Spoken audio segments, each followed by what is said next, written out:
Hola a todos, ¿qué tal? Buenas tardes. Bueno, son justo ahora las 4. Voy a aprovechar estos primeros minutos para para presentar a Javier, aunque supongo que muchos de vosotros ya le conocéis de masterclass anteriores o incluso de las formaciones que hemos llevado a cabo con él todos estos años previos, ¿no? Javier Benito es jefe de servicio de urgencias de pediatría en el Hospital de Cruces, en Bilbao, y además pertenece al Instituto de Investigación BioVizcaya.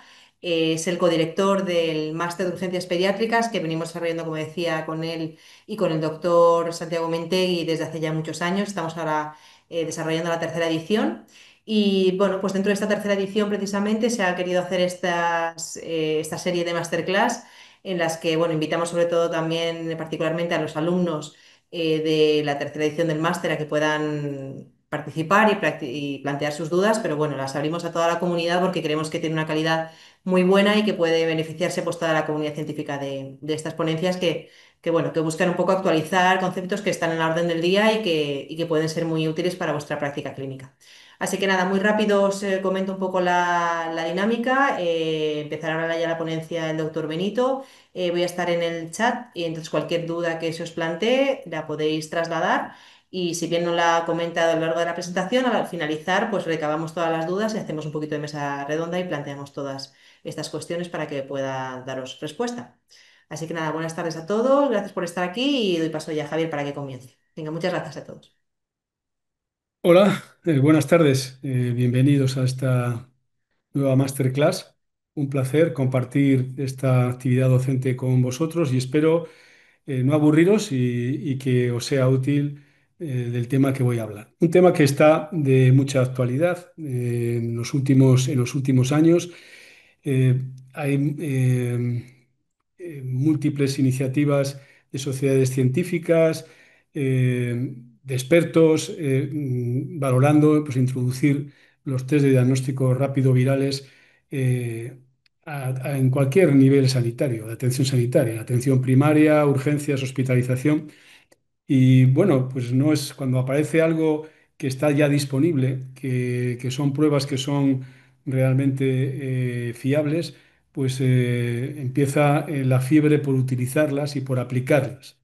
Y aquí está el arte de saber cuándo y en qué pacientes realmente estas pruebas van a aportar valor a nuestra valoración, a nuestra valoración clínica de todos los días. Eh, el título de la ponencia es Las pruebas rápidas para el diagnóstico de infecciones, pero me voy a centrar fundamentalmente en las indicaciones, lógicamente en el paciente agudo y en el paciente en urgencias, aunque muchos de estos pacientes con las mismas características pueden consultar también en otros entornos sanitarios de atención primaria, puntos de atención continuada, centros de salud, etcétera. Bien, la verdad es que la mayor parte, o sea, la mayor parte de la valoración de las enfermedades respiratorias agudas de los niños las hemos realizado clásicamente con la historia y la exploración física. Generalmente con la información que nos aportan las familias y lo que vemos en el niño cuando lo estamos explorando, somos capaces de identificar que probablemente la causa de la fiebre y de los síntomas es una infección respiratoria. También somos capaces de identificar que el niño en ese momento, esa infección respiratoria, no está afectando a su salud general y que probablemente va a ser un proceso autolimitado que en pocos días se va a pasar y el niño recuperará su salud completamente sin necesidad de ningún tratamiento. Es excepcional y pocas veces en la práctica clínica recurrimos a pruebas complementarias para mejorar nuestra precisión diagnóstica. Y casi todas las pruebas han ido en el pasado más dirigidas a diagnosticar las complicaciones, como puede ser pues, la neumonía, por ejemplo, una radiografía de tórax o lo más reciente, la ecografía pulmonar, como las pruebas que más rendimiento nos daban en aquellos niños con infección respiratoria aguda con una evolución que nos parecía fuera del curso habitual. Pero con la llegada de la pandemia, con SARS-CoV-2, la pandemia COVID-19, los test de diagnóstico rápido pues, adquirieron una importancia crucial y en algunos momentos pues realmente casi suplantaron a la valoración clínica.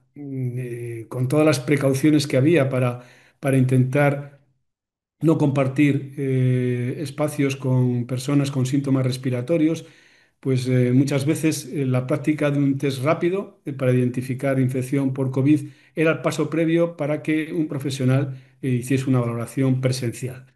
Y bueno, pues esto de alguna manera puso sobre la mesa el posible potencial valor de los test rápidos con un tiempo de respuesta muy rápido y muy accesibles y no demasiado caros y de hecho pasaron incluso a poder ser adquiridos en las farmacias. Y ya las familias muchas veces venían con este diagnóstico etiológico. Bueno, llegaron aquí y entonces ahí empezó a moverse pues todo el mundo clínico pensando en qué papel podrían jugar el test de COVID y otros virus epidémicos, sobre todo virus de la gripe, el virus de VRS, el virus respiratorio sincitial, en el manejo clínico de los pacientes. Con relación a su indicación en urgencias, en el paciente agudo, digo urgencias que pueden ser hospitalarias o prehospitalarias, pues yo la verdad es que no veo muy claro el papel de los test de manera universal, de manera de aplicación sistemática de los test en la valoración clínica de pacientes con la infección respiratoria. Y esto es lo que voy a intentar de alguna manera pues, explicar a lo largo de la presentación. Me voy a centrar única y exclusivamente en aquellos test rápidos que se diagnostican con un frotis nasofaringeo o un aspirado de secreciones nasofaringeas. Hay otros test rápidos que se determinan en sangre, pero no me voy a detener en ellos, me voy a detener en los que se centran en procesos respiratorios y que la toma de muestras es sencilla con un simple frotis nasofaringeo. Hay diferentes tipos de test que se pueden utilizar. Están los test antigénicos, que son los más conocidos y en los que más publicaciones científicas uno puede encontrar datos de eficacia o indicaciones. Estos test en general son test que aplicados en los periodos epidémicos de los virus correspondientes pueden tener un buen rendimiento, sobre todo en cuanto a especificidad. Y como digo, hay mucha experiencia en su utilización y son de muy fácil manejo. Por otra parte están los test más recientes de diagnóstico rápido, que son los test de PCR, basados en la biología molecular, que son test que aportan como ventaja el que tienen una mayor sensibilidad y especificidad en general que los test antigénicos, aunque lo que es la técnica en sí es un poquito más compleja, no demasiado compleja, y también el precio generalmente está por encima de lo que cuesta un test antigénico. Aquí os pongo algunos ejemplos, quizá el más conocido como point of care es el IDNOW, que es el que veis a la derecha del todo. Nosotros, por ejemplo, en nuestro servicio utilizamos el Cobas Liat de Roche. Es un test más de laboratorio, pero que nosotros tenemos un puesto en urgencias para poder realizar test rápidos. Y bueno, es otra opción, la PCR, para realizar estas determinaciones. Así como visión general, en este artículo de revisión relativamente reciente, eh, los expertos dicen que la verdad que existen datos dentro de lo que se ha publicado hasta esa fecha, que era 2023, en el cual, perdón, 2019, en el cual el coste eficacia de aplicar test de diagnóstico rápido era sugerente, pero que faltaba muchísima información para poder realmente concluir que era coste eficaz utilizarlos de manera generalizada. Y ya apuntaban un aspecto muy importante, que quizás si estos test se aplican en pacientes seleccionados, en momentos seleccionados, con test que tengan un tiempo de respuesta muy rápido y que en poco tiempo, y que sean fiables, lógicamente, y en poco tiempo tengamos el resultado, que quizá sí que podrían tener un rol, un papel en el manejo clínico de los pacientes. En este otro estudio, un estudio en el que se compara fundamentalmente el impacto en coste-eficacia de testar, de hacer un test rápido para infecciones respiratorias como una bronquiolitis, fiebre, síndrome febril sin foco o infección respiratoria de vías altas. Este estudio veía que que se incrementaba mucho el coste al introducir los test y sin embargo no se producía ninguna reducción en cuanto a estancia media en urgencias y el uso de antibioterapia, con lo cual concluían que en realidad en el estudio, en la utilización general, en el manejo clínico de estas patologías, realmente los test únicamente aportaban mayor coste, pero no nos daban suficiente tranquilidad o fiabilidad para hacer un manejo diferente, en general menos invasivo, ¿no? Este otro estudio, que es una revisión sistemática que también engloba adultos, pero que sobre todo está hecha en población pediátrica. De hecho, el 84% de los pacientes incluidos tienen menos de 14 años. Decían que en realidad la utilización general de los test rápidos virales en el manejo de la patología aguda respiratoria en urgencias, pues no aportaba grandes cambios en el manejo de los pacientes en cuanto eso, tasas de hospitalización, utilización de antibioterapia. Bueno, como todo en la vida, pues ya vemos que tiene esto dos caras. Tenemos, digamos, unos test que son fáciles de utilizar, que son test muy fiables. Y toda la investigación que se ha hecho con ellos en cuanto a sensibilidad y especificidad lo apoya y además son test que no son excesivamente caros y disponibles. Y sin embargo, pues tenemos la parte negativa, que es difícil sentar en indicaciones claras, porque ya se ve que al menos en lo preliminar que se ha investigado y se ha estudiado, pues no parece que vayan a aportar grandes cosas en el manejo clínico de los pacientes si no hay una indicación clara y una selección clara de ellos. Los puntos claves para la utilización de los test rápidos, a mi entender, son los siguientes. Una parte, debe estar muy seleccionado el paciente en el que vamos a aplicar el test. Generalmente va a ser pacientes en los que el test nos vaya a cambiar el manejo. Imaginamos pacientes con enfermedades crónicas que una infección viral pueda tener una peor evolución y que pueda tener algún tratamiento como la gripe, por ejemplo, pues podría ser el prototipo de paciente para utilizar un test rápido. Por supuesto que el test tenga una respuesta rápida, porque si tengo que esperar horas, no me va a ayudar en la toma de decisiones, ¿no? Entonces, un tiempo de respuesta rápido, como tienen estos test, que va entre 10 y 30 minutos, pues es un tiempo muy razonable para poderlo utilizar en el paciente agudo.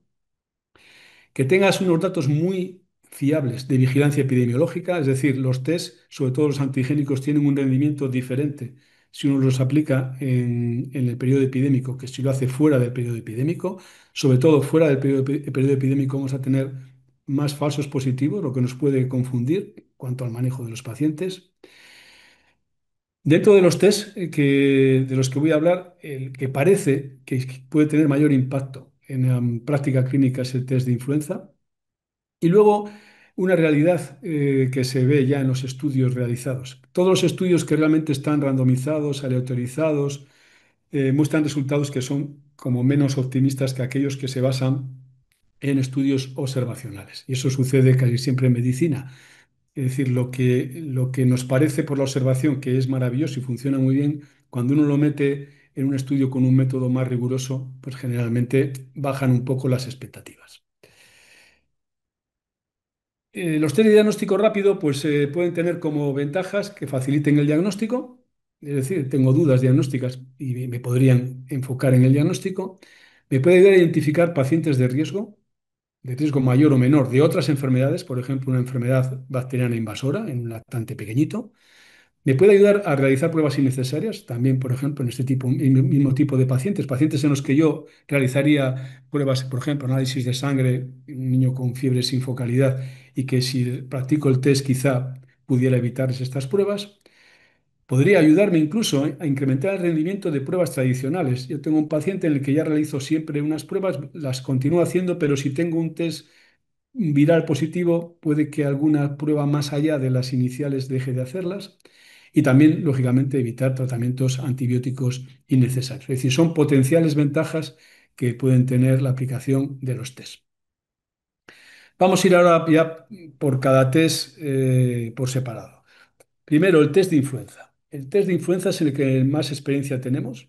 Hay, como os he dicho, hay diferentes tipos. Están los test antigénicos, basados también en inmunofluorescencia y las pruebas y los test de PCR. La especificidad es muy alta en general, lo que más varía es la sensibilidad, más baja en los test antigénicos y el rendimiento de los test es óptimo en los momentos de pico epidémico, en el momento en el que estamos en el periodo epidémico del virus. Con el test de influenza ha sido posible establecer indicaciones más precisas de pacientes más precisos, como son el lactante febril, un niño hospitalizado con patología infecciosa grave que requiere hospitalización, también puede ser un paciente que se pueda beneficiar del test rápido y del tratamiento antiviral con oseltamivir, por ejemplo. Hay muchos estudios en cuanto al rendimiento de los test. La mayor parte de ellos son estudios basados en los test antigénicos y como podéis ver en esta diapositiva, pues son test que muestran una muy alta especificidad, pero con una sensibilidad muy variable, que puede oscilar pues, entre pues, al 50 y el 90%, dependiendo de los estudios. ¿A qué niños se les podría o podría estar indicado la práctica de un test de influenza? Bueno, podrían ser niños que tengan una patología crónica grave, como decía, adelantaba al principio, que pudiera ser descompensada por la gripe. En estos niños, un diagnóstico precoz en las primeras 48 horas sobre todo, podría ayudar a iniciar un tratamiento con oseltamivir y mejorar la evolución de la enfermedad. Sería una indicación clara y nosotros en nuestro servicio lo tenemos así establecido. Durante el periodo epidémico, cuando nos vienen niños con patología neuromuscular o patología respiratoria grave o cardiopatías graves, o niños con inmunosupresión, desde luego que el test de gripe está incluido dentro del manejo y si el test es positivo, indicamos el tratamiento con oseltamivir. Luego están los niños con patología aguda, especialmente neurológica, que pues, se puedan beneficiar de un tratamiento antiviral. Es decir, niños que vienen pues, cuadros sospechosos de encefalitis o convulsión febril compleja, un estatus convulsivo febril. Son niños que se quedan en observación, muchas veces o se son hospitalizados. Son niños también que durante el periodo epidémico de gripe, un test positivo de gripe podría ayudar a tomar la decisión de, además de otros tratamientos o estudios que se crean convenientes, iniciar un tratamiento antiviral con oseltamivir. Luego estaría el grupo más grande de pacientes en los que hay investigación y se han sentado indicaciones claras del test de gripe. Y son los lactantes que consultan con fiebre durante la epidemia de gripe, con fiebre sin focalidad. En estos niños, la práctica de un test de gripe podría modificar el manejo global y por eso se incluyen ya a día de hoy en casi todos los protocolos del manejo del lactante con fiebre sin focalidad. Y luego también pues pueden tener un papel en un niño en el que estamos tratando con una patología infecciosa grave en un momento determinado y estamos en pico de gripe, pues un niño con una insuficiencia respiratoria grave, con un cuadro séptico, bueno, que dentro de los test que se pueden hacer inicialmente, aparte de la estabilización y que es fácil de hacer y que puede ayudar en el manejo del paciente, es también pues, un test de gripe. Digamos que serían estos los pacientes, ya tendríamos un poco el dibujo, la foto de qué pacientes realmente el test puede influir en el manejo. Es decir, que realmente el test vaya a cambiar el manejo del paciente. Bien, porque me va a llevar a hacer un diagnóstico más preciso en pacientes graves, bien porque vaya a indicar un tratamiento o bien porque vaya a cambiar el manejo, de hacer más o menos pruebas. Como decía antes, ¿cuándo hay que hacer el test? Pues el test de gripe hay que hacerlo cuando estamos en epidemia de gripe, porque fuera de la epidemia de gripe no tiene ningún sentido. El rendimiento del test va a ser menor y nos va a dar más dolor de cabeza y más dudas que realmente certezas. Aquí tenéis, por ejemplo, la información que recibimos una semana cualquiera del año pasado, la temporada de los virus epidémicos, en la que vamos viendo la incidencia de los virus más estacionales, como son el virus de la gripe, bronquiolitis y luego COVID, que es menos estacional, pero que está ahí, va produciendo sus piquitos epidémicos, y dependiendo de qué momento estemos del pico epidémico, pues el test nos va a dar mejor resultado. En nuestro caso tenemos establecidos un umbral del pico epidémico con los datos que nos proporcionan, a partir del cual ponemos en marcha la determinación del test de gripe de manera sistemática en ese grupo de pacientes que os he señalado anteriormente. Ya entrando en lo que se refiere a lo que puede cambiar, ya centrándonos en lactante febril, que es en el grupo de pacientes en el que con mayor frecuencia practicamos el test de gripe y en el que mayor investigación se ha llevado a cabo en los últimos años. Este estudio de principio de siglo, de este siglo actual, fue uno de los estudios que llevó a otros muchos posteriores y que fue como uno de los primeros pasos en cuanto a la introducción del test de gripe en el manejo del lactante con fiebre. En este estudio comparaban el cambio de comportamiento del pediatra de urgencias que atendía a un niño en el que se había practicado un test de gripe y cuyo resultado era positivo. Y ya adelantaban que un médico con esta información, desde luego, iba a tener muchas menos intervenciones en un niño en lactante con fiebre, menos pruebas complementarias, menos antibióticos y menos ingresos. Esto, de alguna manera, pues ya ponía de manifiesto que el médico de urgencias dispusiera de un test rápido en el manejo de estos pacientes podría realmente cambiar el manejo a un número menor de intervenciones en el paciente. Esto nos animó a nosotros y a otros a realizar investigación en el terreno sobre nuestros pacientes con el test rápido. En este estudio, que publicamos 3 años después del que habéis visto, vimos unos resultados muy similares. Globalmente, aquí eran casi 300 pacientes lactantes con fiebre, Te eh, la he quitado, ¿eh? La que fa- perdón, lactantes con fiebre. Aquí veíamos que claramente el tener un test positivo marcaba un manejo diferenciado. Y no solo globalmente en lactantes con fiebre, sino también en aquellos que tenían menos de 3 meses de edad. Aunque el grupo era muy pequeñito, eran solo 96 pacientes y no nos atrevimos a sacar muchas conclusiones con una N tan pequeña. Pero globalmente veíamos que se reproducían los mismos resultados que habían encontrado otros investigadores. Y además veíamos, por otra parte, que los niños que tenían un test de gripe positivo en la evolución de estos pacientes, primero, no hospitalizábamos prácticamente a ninguno, y aquellos que fueron seguidos, algunos habían recibido antibiótico en el seguimiento por parte del pediatra de atención primaria, pero por procesos que son complicaciones conocidas de la gripe, como es la neumonía o la otitis. Y habían recibido en algunos casos antibiótico por vía oral en su seguimiento. Y veíamos cómo eran de diferentes los niños con un test positivo a con un test negativo. Dentro de los niños con un test positivo no había ninguna infección bacteriana invasora. Me refiero a bacteriemia, a meningitis y a sepsis. Sin embargo, en el grupo con un test negativo ya podéis ver, como veis en este algoritmo, cómo ya aparecían niños con enfermedad invasora. Y bueno, pues aquí claramente eran dos poblaciones distintas que con este conocimiento nos llevaba a hacer actuaciones distintas.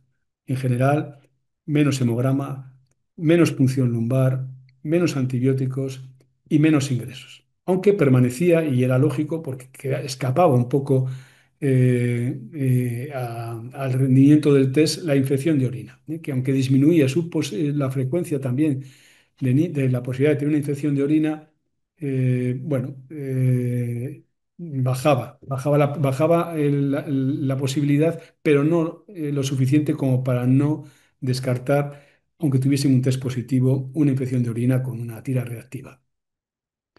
Nos quedaba por investigar o por demostrar si lo que ya habíamos visto con una N pequeñita de lactantes menores de 3 meses con fiebre sin focalidad realmente se iba a confirmar con una muestra más grande y ya no solo de nuestro hospital. Y hicimos un estudio 3 años después, otra vez, 3 años después, hicimos un estudio en colaboración con el Hospital San Joan de Déu, en el cual nos centramos en los niños menores de 3 meses con fiebre sin focalidad en los que practicábamos el test de influenza durante la epidemia de influenza. Eran casi 400 niños y como podéis ver aquí, aquellos que tuvieron un test de gripe positivo, ninguno tuvo una infección bacteriana invasora.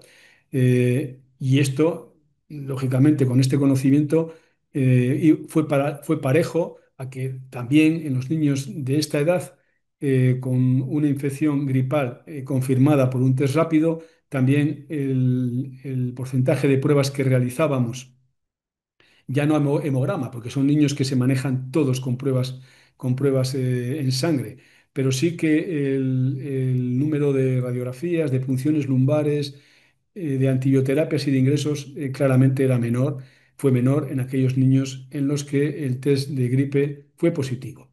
No solo un manejo menos agresivo, sino también un manejo seguro. Es decir, estos niños no tuvieron más reconsultas ni tuvieron una mala evolución por la decisión de haberlos manejado sin antibióticos de manera ambulatoria.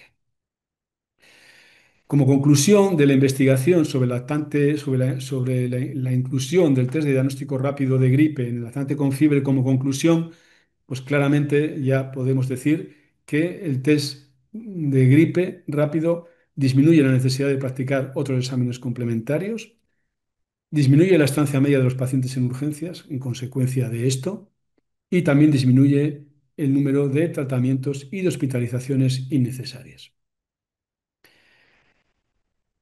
De la mano del test de influenza y pensando que podría tener una interpretación similar, bueno, pues con la pandemia vimos lactantes con fiebre sin focalidad y en algunos de ellos pues, se diagnosticó COVID-19. Ya vimos que realmente la COVID-19 en niños no tenía un comportamiento como en adultos en cuanto a gravedad, pero sí vimos que podía haber niños con fiebre sin focalidad y que el causante fuese COVID-19 y teníamos un test rápido. Y pensamos que qué pasaba con los niños que tenían un test rápido con relación a si tenían también, como en el caso de la gripe, menor posibilidad de tener enfermedad bacteriana invasora. Este estudio, que es el estudio creo más importante que hay sobre este tema, un estudio norteamericano con una N importante de niños, pues encontraron que realmente los niños con un test de COVID positivo, fiebre sin focalidad, lactantes con fiebre sin focalidad, menores de 2 meses, estamos hablando de niños menores de 2 meses, y con biomarcadores negativos, es decir, sin leucocitosis y con PCR y PCT si disponible por debajo, vamos, con valores normales. En estos niños la probabilidad de infección bacteriana invasora era muy baja, sobre todo en aquellos que tenían más de un mes de edad. Y que esta información podría permitir, no se pronunciaban en cuanto a incluirlo de manera sistemática, eh, pero sí que ya apuntaban que podrían utilizarse en la toma de decisiones de algunos pacientes. Estos son los datos que proporcionaban. Y claro, el aplicarlo de manera sistemática quedaba un poco limitado porque sí que encontraban en algunos niños con infección COVID positivo algunos casos de enfermedad invasiva. No eran muchos, pero se escapaban algunas meningitis bacterianas, algunas bacteriemias con meningitis. Y, y esto, pues, de alguna manera, no es lo que habíamos visto con gripe. Con gripe siempre existe la posibilidad de que se escape a un niño con una enfermedad invasora y aunque tenga gripe. Pero realmente en la investigación que llevamos haciendo o en la aplicación de este test, que llevamos, pues eso, más de 20 años en nuestro servicio y en otros servicios, pues es que no hemos visto esta situación. Sin embargo, en esta investigación ya se apunta que quizá no es tan determinante, o al menos no serviría para decir que de manera sistemática tomar las mismas decisiones que podríamos tomar con gripe, por ejemplo. Con gripe, por ejemplo, en este momento estamos valorando que entre 1 y 2 meses de edad, con un test de gripe positivo, y ya algunos ya se están aplicando, no hacer pruebas en sangre, nada más hacer pruebas en orina, ya se esté en un niño con buen estado general. O sea, y sin embargo, en el caso de COVID, yo creo que todavía estamos lejos, por ejemplo, de esta decisión que ya os estoy apuntando. Sin embargo, este estudio, que es un estudio posterior al que, aunque se publicó el mismo año, en el que unos investigadores, nuestros investigadores, en colaboración con otros en el Reino Unido, pues hacen un metaanálisis, una revisión y un metaanálisis y dicen que existe ya suficiente evidencia con relación a COVID para aplicar lo que os estaba adelantando, que quizá entre 1 y 2 meses de edad pues no sería necesario realizar pruebas complementarias en sangre. Yo creo que esto es prematuro, es mi opinión. Creo que nos falta todavía evidencia suficiente como para poder aplicar esto. Así como en gripe dices, bueno, yo creo que ya es el momento de que quizá ya entre 1 y 2 meses de edad podríamos dejar de hacer test en sangre si un test de gripe es positivo y el niño tiene buen estado general y no tiene antecedentes de enfermedad, ¿vale? Pero en el caso de COVID, creo que todavía es un dato más, que puede ayudar, por ejemplo, a frenar, a hacer otras pruebas, a disminuir los tiempos de observación, a no iniciar de manera inmediata un tratamiento antibiótico y continuar la observación hospitalaria. O sea, sí que uno puede modificar el manejo, pero no de la manera tan determinante como sucede en el caso de influenza. Avanzando ya a otro test de los más utilizados de rápido, el test de VRS, de virus respiratorio sincitial. Lo mismo que sucede con influenza, pues tenemos los test antigénicos y los test basados en la biología molecular, la PCR.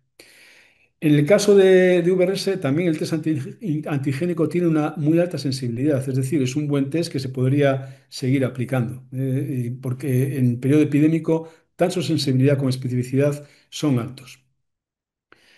Lo que aquí está más discutido son las indicaciones del test. Así como en influenza ya hemos identificado una serie de pacientes en los que se podría aplicar porque podrían cambiar el manejo, aquí las cosas son diferentes. Este estudio, que es un estudio clásico, un poco antiguo ya, pero ya adelantaba que realmente la utilización del test de VRS para manejo global de la patología respiratoria, pues realmente no tiene un impacto en las decisiones clínicas, decisiones de si hago una placa, si le ingreso, si eso, en la decisión del manejo de los pacientes, conocer, y el caso de la bronquiolitis, conocer si es VRS positivo o no, realmente no implica cambios no implicaría cambios en el manejo clínico, por lo cual, en lo que se refiere a la toma de decisiones en el terreno clínico, realmente el test de VRS no aporta a día de hoy nada a la valoración clínica, a lo que hemos hecho toda la vida. La otra posible indicación del test de VRS en la práctica clínica es a la hora de determinar, identificar cohortes en niños que se vayan a hospitalizar para el tema del aislamiento. Bueno, aquí las guías internacionales, pues tienes de todo, pero la mayor parte de ellas o no se pronuncian o dicen que en realidad que hay que valorar el tema del uso del test por cortes teniendo en cuenta las características del hospital. Hombre, si no puedes hacer medidas de aislamiento clásicas, que son las más potentes, pues entonces tendrás que recurrir a algún sistema de cohortes para intentar evitar las infecciones. Y entonces, bueno, pues ahí estamos, porque en realidad eh, establecer cortes con el test no es mejor que las medidas de aislamiento tradicionales para las enfermedades respiratorias de los niños hospitalizados. Y por otra parte, hay que tener en cuenta que, por ejemplo, una tercera parte de los niños que hospitalizamos con bronquiolitis ya tienen una coinfección, no tienen solo VRS. A veces tienen también un metaneumovirus o tienen un rinovirus también como causante colaborador de la enfermedad. Luego, no parece tampoco muy claro que para establecer cohortes, salvo si en el hospital no somos capaces de establecer medidas de aislamiento convencional, bueno, pues ahí está. Para eso podría servir el test. En nuestro hospital, a día de hoy, cuando hospitalizamos un niño, nos solicitan, con bronquiolitis, en periodo epidémico, nos solicitan que hagamos el test rápido de VRS, porque sí lo necesitan para establecer cohortes, porque es difícil el aislamiento de niños, cada uno en su habitación. Y esa es la realidad que espero que cambie con la disminución de la hospitalización por bronquiolitis debido a la inmunización que se está llevando a cabo con nirsevimab. Bien, ¿dónde tienen importancia el test de VRS, test rápido de VRS y el resto de los test rápidos? Pues sobre todo la vigilancia epidemiológica. Aquí son clave. Aquí son clave. De hecho, ese informe que os presentaba de vigilancia epidemiológica utiliza para la parte clínica los diagnósticos clínicos de los profesionales y luego utilizan los diagnósticos microbiológicos, ¿no? Y los test están ahí, como forman parte de esta vigilancia epidemiológica. Y es importante la vigilancia epidemiológica. A mí os enseño este gráfico que saco de un estudio que publicamos por otro motivo recientemente en el Servicio Vasco de Salud. Y aquí presento los picos epidémicos del VRS en los últimos años. El de la izquierda del todo es el pico epidémico habitual que se produce entre el 1 de octubre y el 31 de marzo, que cambió radicalmente cuando llegó COVID. Estáis viendo esos años intermedios en los que casi desaparece, aparece un pico en verano luego aparece el año siguiente un pico que es más precoz pero de menos intensidad y ya el último que os presento, que es el de hace 2 años, pues se parece más a los picos habituales. Bueno, es muy importante tener una vigilancia epidemiológica clínica, esta es vigilancia clínica, pero también microbiológica para saber en qué momento estamos de la enfermedad. Primero, porque a veces tenemos que preparar los servicios y hospitales para atender pacientes que nos pueden llegar en un momento determinado en los picos epidémicos. Y por otra parte, para establecer las estrategias de prevención, que algunas de ellas ya, en el caso del VRS, pues son de mucho éxito y hay que tener claro cuándo hay que iniciarlas, ¿no? Indicarlas. Bien. También es importante la monitorización clínica y microbiológica de VRS en el momento actual. Estamos introduciendo una herramienta preventiva muy potente que es Nirsevimab. Y aquí veis pues, un dato de nuestro hospital del último año en verde, el número de episodios de bronquiolitis atendidos el año pasado comparado con el año en el que no hubo ningún tipo de prevención farmacológica. Y ya veis cómo disminuye de manera drástica el número de episodios de bronquiolitis, como ha sucedido en otros muchos hospitales y también en el entorno de atención primaria y en las hospitalizaciones. Ya para finalizar, y así dejo tiempo para todas las preguntas que queráis hacer o dudas que queráis transmitir, pues las conclusiones fundamentales de esta charla que os he dado, y es que la realización indiscriminada de test de diagnóstico rápido de virus respiratorios no aporta beneficios en el manejo de los pacientes pediátricos en urgencias, ni tampoco en otros entornos no hospitalarios que se atienden pacientes con patología aguda respiratoria y que la clave claramente está en la selección de los pacientes en los que practicar estos test. De manera global, de todos los test que os he presentado, con el que tenemos mayor seguridad y que ha tenido un impacto y lo seguirá teniendo en la práctica clínica, es el test de influenza. Que existen dudas en el valor de utilizar los test de diagnóstico rápido para establecer cohortes en los pacientes hospitalizados, aunque esto va a depender mucho de los recursos locales de cada hospital y que además de la práctica clínica, el valor de los test rápidos está sobre todo en la vigilancia epidemiológica. Y habrá centros de salud y otros centros que realizarán test rápidos, pero dentro de este contexto serán centros vigía seleccionados que participarán en estas redes de vigilancia epidemiológica. Y no tengo mucho más que deciros. Espero haberos aportado un poquito más de luz y de conocimiento sobre la actualidad, sobre los test rápidos y también un poco nuestra experiencia sobre qué impacto pueden tener en la práctica clínica. Nada más. Muchas gracias por vuestra atención. Muchas gracias, Javier. Te traslado una duda que hay por aquí mientras dejamos unos minutos por si alguien más se anima o tiene alguna cuestión que haya quedado sin aclarar o que se quiera comentar. Pero decía David, y a lo mejor ya lo has comentado a lo largo de la presentación, pero decía, preguntaba qué umbral de pico epidémico usan para iniciar y solicitar el test de gripe. Perdón, no te he oído bien, Elisa. Sí, ¿qué umbral de pico epidémico Ah, usan para iniciar, solicitar test de gripe? 10 por 100.000. Es el que tenemos establecido. Antes teníamos, cuando la vigilancia epidemiológica teníamos la vigilancia de gripe, que utilizaba otros números, teníamos más claro este umbral. Este al final, 10 por 100.000, que es el inicio del pico. Sí, me voy a ir a la diapositiva si puedo, que os enseñé antes, para verlo mejor, de la vigilancia epidemiológica. Mirad, justo si lo veis aquí, la tasa por 100.000, a la izquierda en el síndrome gripal, ya veis cómo va de 20, 40, bueno, pues entre 0 y 20 está el 10. Cuando pasamos de 10 por 100.000, nosotros ya lanzamos nuestra estrategia de gripe. De hecho, le acabamos de lanzar ahora, hoy, porque justo esta semana hemos recibido ayer el informe de vigilancia epidemiológica y estamos en 10,7.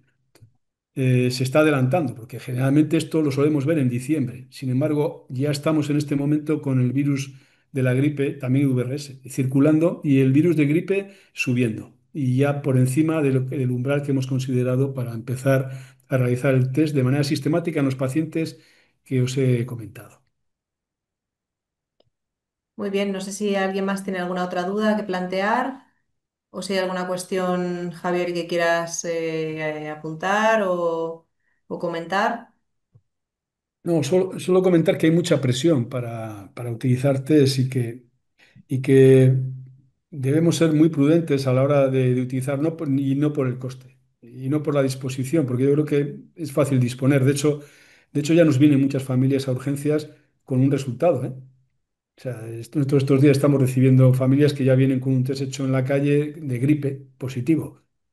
Y bueno, pues eso a veces puede generar hasta dudas también en el manejo de estos pacientes, ¿eh? Y también la fiabilidad de la práctica del test, cómo se ha realizado. Eh, Cada vez vamos a afrontar más estas situaciones, de familias que vienen con pruebas ya hechas previamente y con más información que no puede ser, que muchas veces no es la mejor información. No me parece, a mí o sea, no me parece una amenaza. Me parece simplemente que nos tenemos que adaptar a los tiempos y tendremos que, pues, valorar bien la información que recibimos, que cada vez puede ser más rica o más sesgada, interpretarla bien para la toma de decisiones. Muy bien. Hay acá una pregunta nueva. Dice, ¿la bronquiolitis en el futuro con la vacunación pasará a ser una patología del pasado o de interés en inmunodeprimidos? Ojalá, pero no creo. A ver, la bronquiolitis no solo la produce el virus respiratorio sincitial. Metanemovirus, rinovirus, el virus de la gripe pueden producir también bronquiolitis. Pero el propio VRS, eh, en este momento lo que estamos viendo es una disminución muy importante de los episodios de bronquiolitis, sobre todo en los niños, lógicamente, más pequeños que son inmunizados, aunque también estamos viendo una disminución global, porque aunque no sea una vacuna en realidad, pero sí que tiene cierto efecto rebaño en cuanto a que disminuye un poco la circulación del virus y estamos viendo que también están reduciéndose los casos en niños que no, que en las edades de niños que no han recibido la inmunización. Pero seguimos, vamos a seguir viendo. O sea, estamos hablando que con la estrategia, nosotros aquí en el País Vasco hacemos una estrategia restringida de catch-up, que son menores de 3 meses, que no es la recomendada por expertos, que es los menores de 6 meses. Pero ya incluso con una estrategia de menores de 3 meses, hemos visto una reducción de casi un 40% de los episodios en urgencias y en atención primaria y de más de un 50% de las hospitalizaciones, pero siguen habiendo hospitalizaciones y sigue habiendo frecuentación. En aquellos sitios donde llegan hasta los 6 meses, el resultado es un poco mejor. Estamos hablando de disminución de un 50-60% de carga de enfermedad global y casi un 70% de hospitalizaciones. Pero ahí sigue. Y luego, el virus respiratorio sincitial es un personaje muy peculiar. Y los virus ya nos tienen acostumbrados a darnos sorpresas. Y luego también cuando desaparece un virus, a veces aparece otro, ¿no? Y ya veis, las competencias de virus, estamos viendo cosas desde COVID que han borrado antiguas creencias. Decíamos que los virus respiratorios eran de invierno. Bueno, pues ya tuvimos un pico epidémico de VRS en verano y lo mismo COVID en verano. Y recordar la influenza, el virus pandémico de influenza, que también fue en verano, el pico. Y ahora estamos viendo que de repente influenza empieza un poco antes, quizá porque VRS está un poquito más bajo.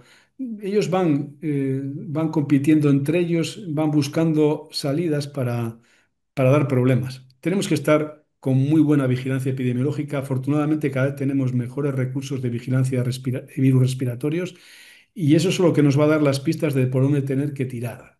Y si los problemas están realmente ya son del pasado o van a seguir estando con nosotros. La buena noticia es que ha dejado de ser un dolor de cabeza para muchos niños y familias, sobre todo aquellos que tenían la bronquiolitis más grave. Y eso está claro. Ahí ha tenido un impacto enorme. O sea, ya no es la misma película, ni mucho menos. Y esa es la gran noticia. Muy bien, no sé si hay alguien más que quiera plantear alguna otra duda. Esperamos en un par de segunditos. A ver, Eduardo dice, dado que la sensibilidad de las pruebas rápidas varía según la carga viral y el tipo de muestra, ¿cree usted que deberían adaptarse los protocolos de urgencias pediátricas según la prevalencia viral local y la edad del niño? Sí, ya apuntaba que, los test, la verdad es que los test son muy fáciles de realizar y la carga viral es tan alta que es difícil hacerlo mal. Vamos a partir de ahí. Si estás en pico epidémico, y el niño tiene gripe y estás en el pico epidémico de la enfermedad, la fiabilidad del test es muy alta. Por eso, como sugiere en la pregunta, es muy importante saber cuál es la epidemiología local en cada momento de los virus. Que, hombre, en nuestro país, pues generalmente es muy parecida, pero ya sabemos que a veces los virus nosotros en el pasado preguntábamos a Cataluña si estaba llegando el VRS porque sabíamos que nos precedían en un par de semanas. O sea, que los virus entran por un sitio y van moviéndose, ¿no? O sea, que conocer el momento en cada sitio es importante para aplicar el test, ¿no? Y luego realizar aquellos test que sean más fáciles en el manejo y que no haya muchas manos haciendo los test, porque en nuestro servicio lo hacemos nada más el staff, los adjuntos, hacemos los test. No porque sean difíciles, ¿eh? No, es por control de calidad simplemente, para que siempre produzcamos el mismo proceso. A veces, lógicamente, otra persona hace el test, pero bajo nuestra supervisión directa, ¿no? Para que vean el proceso, que es sencillo, pero que si uno quiere estar seguro, una decisión tan importante como no poner el antibiótico a un niño con fiebre sin foco entre 1 y 2 meses de edad, pues es bueno que el test que estés practicando te estés fiando mucho de él. Muy bien, hay una pregunta más. Dice Lorena, en una alta sospecha de una infección por influenza en paciente con patología crónica que en primer lugar sale negativo, ¿se recomienda repetirlo? ¿Y en cuánto tiempo? Bueno, aquí el tiempo es muy importante a la hora si uno va a iniciar el tratamiento con siltamivir, porque más allá de las primeras 48 horas, la eficacia disminuye muchísimo, aunque no está contraindicado administrarlo, ¿eh? Si yo tengo un niño inmunodeprimido con 5 días de fiebre y le diagnostico gripe, le voy a dar siltamivir aunque lleve 5 días de fiebre, porque mal no le va a hacer y potencial efecto beneficioso, pues aunque sea mínimo, lo puede tener. En general no se repite. Es que un test de gripe negativo, y sobre todo si es PCR, si es antígeno, quizá, y estoy muy preocupado, tiene una patología muy grave, sobre todo una inmunosupresión, pues puede ser que no haya realizado el test adecuadamente y que tenga, pero repetiría la prueba de manera inmediata, porque tendría dudas de que no he tomado bien la muestra o no he cogido suficiente cantidad de secreción, lo haría inmediatamente, si ese es el problema. Si utilizo PCR, es que son tan sensibles, de hecho a veces tienes que diluir mucho la muestra que tú tomas porque se satura el test y te da un resultado no válido, que tienes que repetir porque mínima cantidad de virus, mínima, mínima, ya te da el test positivo. Muy bien, gracias. No sé si hay alguna pregunta Bueno, más. un detalle que quería apuntar. Ahora que se está administrando la vacuna intranasal de gripe de niños mayores de 2 años de edad, bueno, lo primero, por favor, hay que promover la utilización de la vacuna de gripe en la infancia porque es una herramienta preventiva brutal. Eso es el primero, un consejo que ya digo, yo de aquí yo soy un promotor absoluto de las vacunas, no tengo ninguna duda en cuanto a su eficacia y seguridad. La vacuna nasal, por encima de los 2 años de edad, que es la que se indica, sí que puede dar positivos en un test de influenza. En los siguientes semanas, 9 días, porque son virus vivos atenuados, puede dar un resultado positivo. No los pequeñitos, que menores de 2 años se administra por vía inactivada y por vía intramuscular, ahí no hay ningún problema y el test nos va a ser igual de válido, ¿eh? Muy bien, pues si no hay ninguna duda más, que creo que no.